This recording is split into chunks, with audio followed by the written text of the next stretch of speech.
Okay, welcome everyone to another shir on the Sefer Hamitzvos of the Rambam. If you enjoy these shiurim, please like and subscribe and share to anyone else you think might be interested in these shiurim.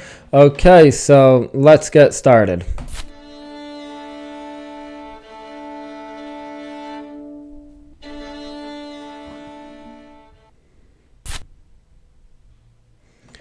Okay, so last week's question on Mitzvah 120 was, is it permitted to leave peh after cutting the entire field?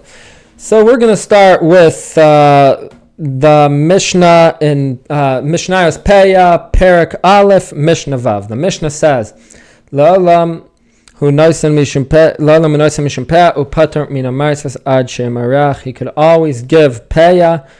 He could give Peah. Mishum Peah means like it has the name of Peah, meaning it's halachically considered Peah.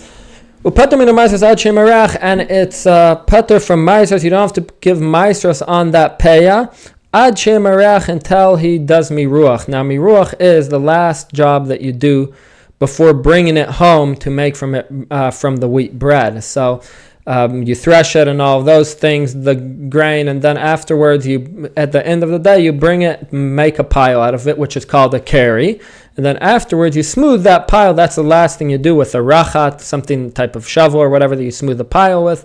And that's called miruach. So until miruach, you're pater from maestros on the peah that you give. But after miruach, you are chayav in maestros. Now, when we say you're pater from maestros until miruach on the peah, not only you are pater, but the poor person that you give to, is pater from maestros on the peah because peah is pater from maestros, like we're going to see in a little bit. But afterwards, you are chayav, and the reason for that is it would appear it's a little bit complicated, but it would seem from Rashi and Baba Kama Tzadidal Amud Aleph 94a that the reason is that the Chamim were decreed that we give ma'asos if we take the peah after miruach, because people aren't going to realize that you're giving it as peah, because normally peah is given when it's still attached to the ground. You leave the peah in the field, so therefore people aren't going to realize that you're giving it for peah, and they're going to think that you didn't take trumas and ma'asos on this peah, and therefore you have to, after miruach, you have to take trumas and ma'asos before giving the peah to the poor people. So the fact that the peah that is given when not attached to the ground is exempt from ma'aser is a proof that the mitzvah of peah is also when it is already detached from the ground. Okay, so let's see the Rambam's perush on this Mishnah. The Rambam says, Da she'peah lo yischayev la'otzi mimena ma'asros. You should know that peah you're not chayev to take from it ma'asros. So now, I'm going to bring, where does the Rambam know this? The Rambam doesn't say where he knows this from, but we're going to see the Sifri in Parshas Re'eh says where the Rambam gets this from. Well, at least the Sifri says the reason that you're exempt from maestros on peah. So the Sifri asks, Yachal afilu leket shichacha leket shichacha.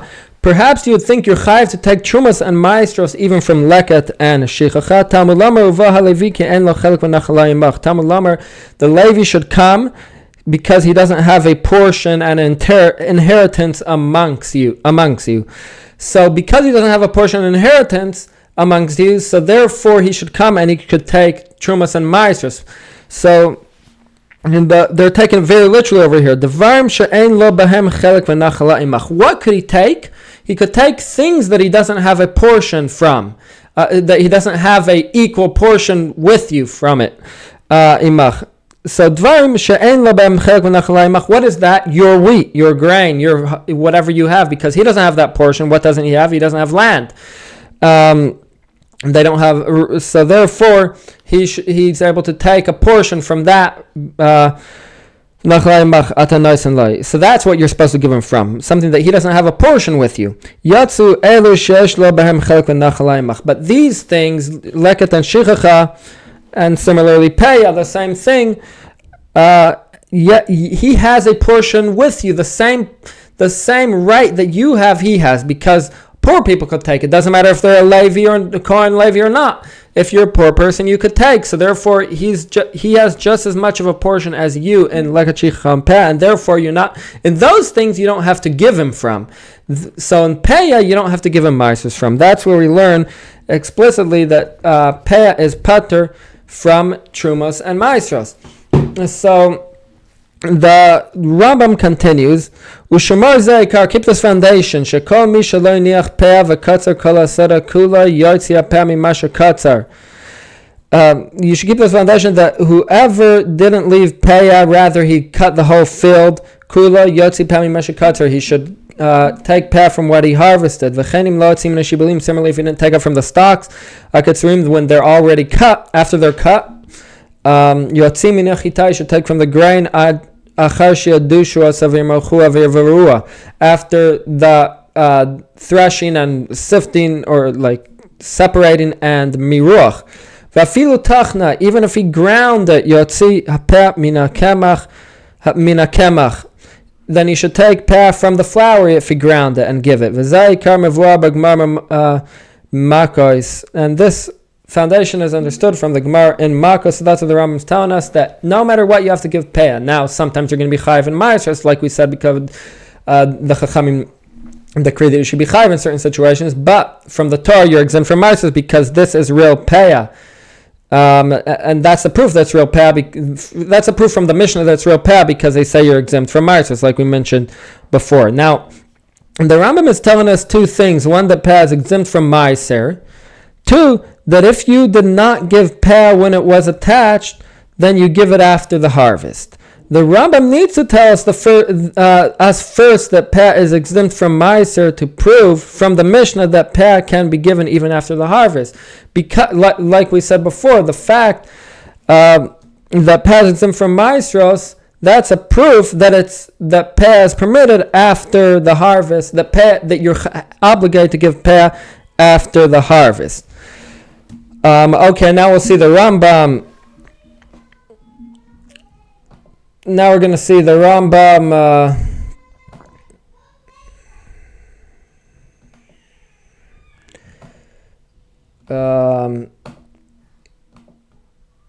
The Rambam in Hilchos Matnas Anim. The Rambam says, "Avavakotzar kol."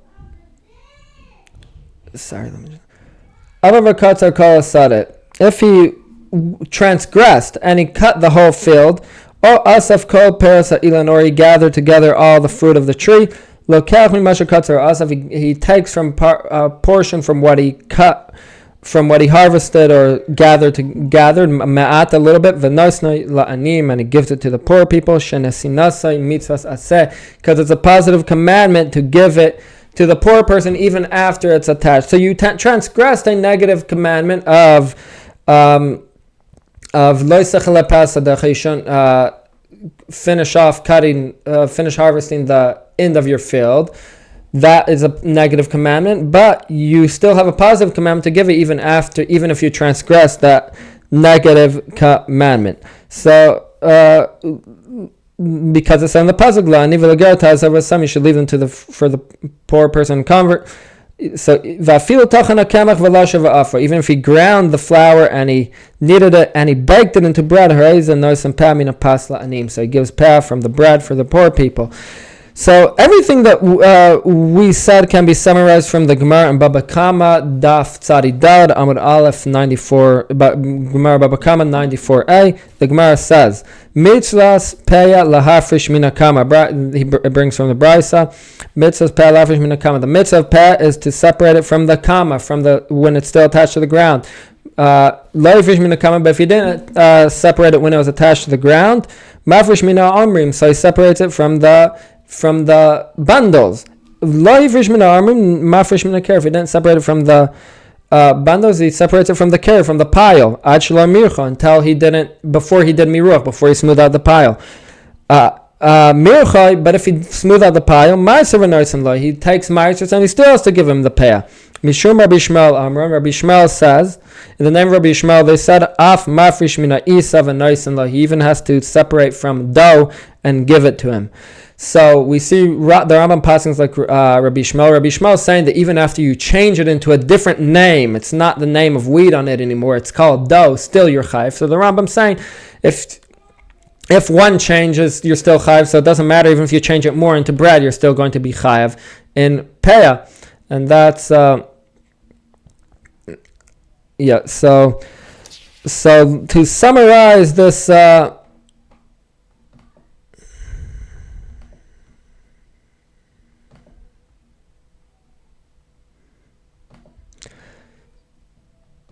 So to summarize, so it seems that there is a positive commandment to leave or give payah even if the field was already harvested, like it said in the Torah, la'ani v'lager ta'azer v'sam, you should leave them, you should leave it for them, right? But lechatchila payah should be given at the end of the harvest for two reasons: one, for hidur mitzvah; two, not to violate the negative commandment of do not cut the end of your field. So to summarize, payah should be given at the end of the of harvesting the field. But if he harvested his field without giving payah, he needs to give it even if it was already made into bread. Okay, so now we're going to start Mitzvah 121. Let's start the Rambam.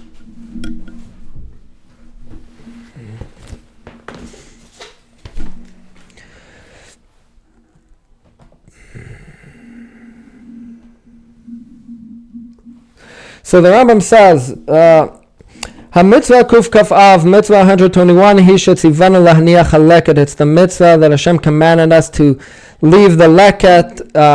The English translation over here is gleanings. That's what they call leket, meaning the few stalks that are left over. Vehu amar v'leket ketzircha lo yiselaket. Like it's in the pasuk, the gleanings of your harvest you shouldn't gather. La'ani v'lager ta'azer v'sam. For the poor person, the convert, or to the stranger, you should leave them. Vehu gam ken lav shanita klase. It's a negative commandment that is attached to a positive, meaning it's a negative. You shouldn't cut them, rather you should leave them. Negative and then a positive. But we're talking about the positive over here. Similarly, like it's mentioned, like we see about that's a negative and then attached to a positive. Like it's mentioned in Masechus Machkos. So Kvaris Ba'aru Mishpatei Mitzvah Zeh b'Masechus Peah, and the laws of this mitzvah are explained in Masechus Peah. Ve'i eina noheges ela ba'aretz zehu din Torah, and it's only nog in the arts from the Torah.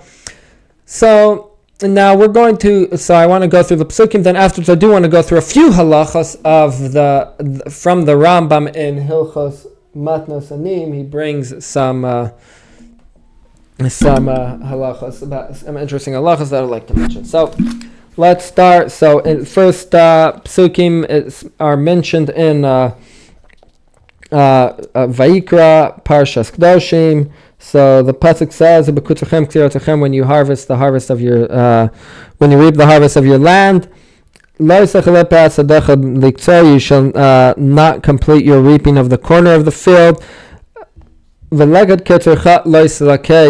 And the gleanings of your harvest you shall not take. That's the first place it's mentioned. The second place in Parshas Emor. So the Torah says similarly, when you harvest when you reap the harvest of your land, you shall not remove completely. You shall not remove completely the corner of your field or the side of your field while you're harvesting. And you shall not gather the gleanings of your harvest, which is the leket. So what is leket exactly? So let's go through the Rambam.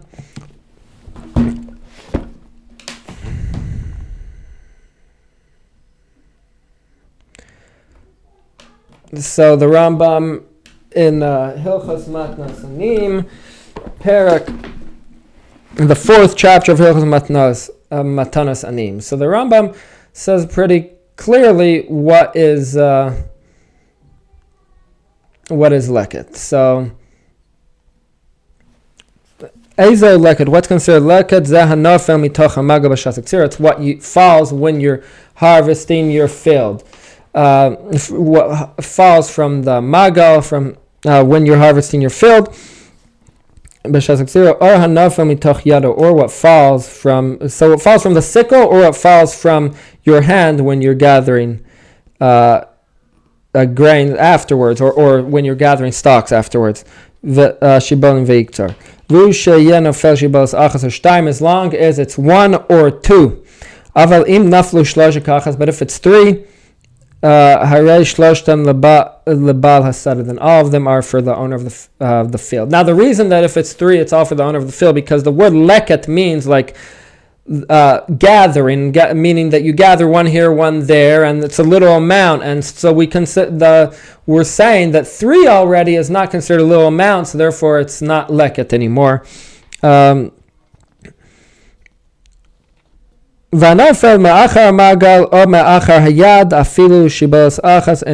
it falls from behind the sickle while you're cutting, or ma'achar hayad, meaning you didn't catch it in, but it fell.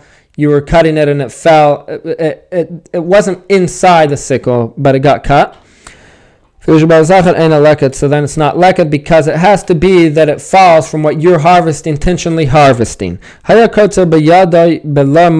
he was harvesting with his hand without a sickle, whatever falls from his hand is not a leket, because this is not the normal way of cutting, and therefore there's no leket in it. That's not the normal way of harvesting with your hand, rather with a sickle.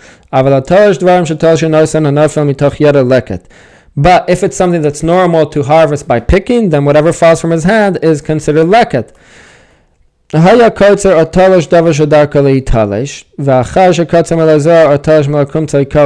if he harvested and then a prickle, he bumped his hand into a prickle or something, or thistle or whatever, and then everything fell, even if it's one or two, because this is not something that fell just for the normal procedure of harvesting. It was because of an outside cause, like a prickle hurt or a thorn hit your hand, and therefore it fell. So therefore it's not leket. Haya kotzer. This is halacha gimel. Haya kotzer. V'nishra shibalas achas v'lo niktzra. V'niktzar kos vivasa im haya rosha magia lakama shebetzida leikatzer im hakama heizer shel balabais. So if he, now this is a really interesting halacha. That if he harvested area, and then he realized that one or two stalks of wheat are still sticking up. So if they could attach themselves to if he bends it and it will attach, it will get to where he still didn't harvest, then he could cut it. If not, it's considered leket. And that tells you that it's not only if the leket falls on the floor, if it falls on the ground, on the field, then it's leket. But even if it's still attached to the ground and it wasn't cut, but it was left after a certain area was harvested, then it's considered leket. And that's understood because, of course, it's leket. It's a little amount left over after the harvest, so that would be considered leket. So now there's more halachas about that, but we're not going to get into that right now. But anyhow, so this week's question on this mitzvah is going to be: what should a person do if there is leket left in his field after the harvest, and he needs to get the field ready for planting? So basically, he needs already to get the field ready for planting for the next year, but there's the poor people still don't come to pick up the leket, and there's a lot of leket left on the floor of the field. So what does he do? Could he just? It's going to ruin the leket if he now starts working. It's going to ruin the leket. What are the poor people going to do? Does he have to move it aside? What does he have to do? Is he allowed to start working in his field without moving it? All of that. That's what we're going to Be'ezras Hashem next week. We're gonna answer. Thank you very much, everyone, for watching.